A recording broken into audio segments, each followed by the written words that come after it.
खुद से जीतने वालों को मेरा सलाम। कभी बिजनेस के लिए पैसे नहीं होते, कभी बेटे की तबीयत बिगड़ जाती, कभी दोस्त धंधे में धोखा दे जाता, कभी चोरी हो जाती, कभी किसी का एक्सीडेंट हो जाता। बहुत पुरानी बात है, गांव में एक व्यापारी रहता था और इस व्यापारी के जीवन में एक के बाद एक परेशानी बनी रहती। इतने स्ट्रेस में रहने के कारण इस आदमी की तबीयत भी खराब रहने लगी। जब ये आदमी बहुत हताश हो गया तब एक दोस्त ने बोला, शहर के बाहर एक संत आए हैं, चलो उनसे मिलकर आते हैं, तुम्हारा मूड भी बदल जाएगा। व्यापारी संत के पास पहुंचा तो कई लोग मिलने हुए आए थे।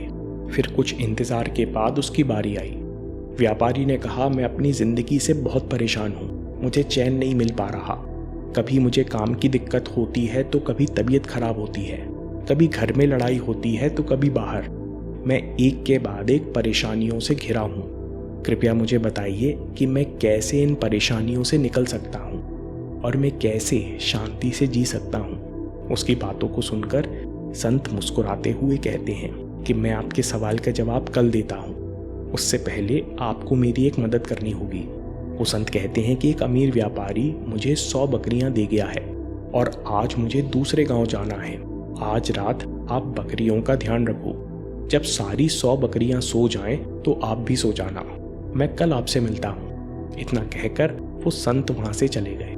अगली सुबह जब संत वापस आए और व्यापारी से पूछा, क्या आपको कल रात अच्छी नींद आई? इस पर व्यापारी ने उदास होकर कहा कि कल रात तो मैं एक पल के लिए भी नहीं सो पाया। मैंने बहुत कोशिश की पर सभी बकरियों को एक साथ सुला नहीं पाया। कुछ बकरियां सो जाती, कुछ मिमियाती रहती, कुछ खड़े होकर दूसरों को जगाने की कोशिश करती। ये सिलसिला रात भर चलता रहा। मेरी लाख कोशिशों के बावजूद सारी बकरियां एक साथ नहीं सोई।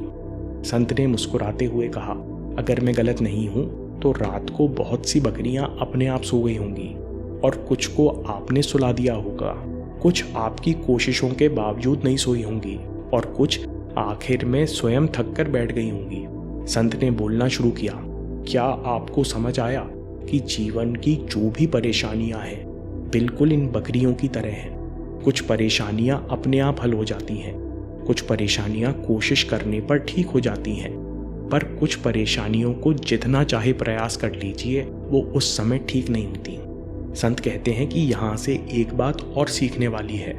कल आपने महसूस किया होगा कि इस जीवन में एक चैलेंज आएगा तो दूसरा आएगा, इसलिए अपने मन में बिल्कुल उम्मीद मत करो कि जब परेशानी सॉल्व हो जाएगी, जब स्ट्रगल खत्म हो जाएगी तब मैं खुश रहूंगा।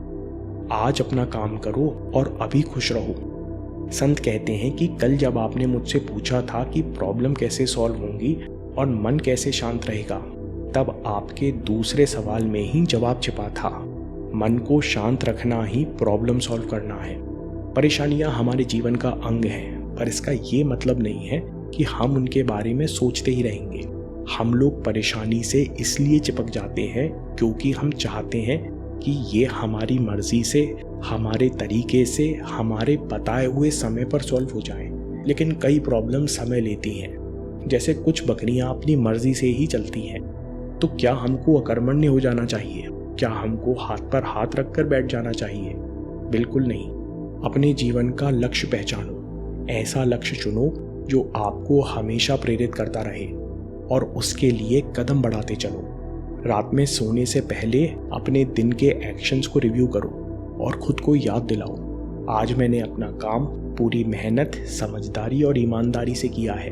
अब मुझे कोई चिंता नहीं, मैं आराम से सोने जा रहा हूँ। इससे आपको संतुष्टि और हल्कापन महसूस होगा।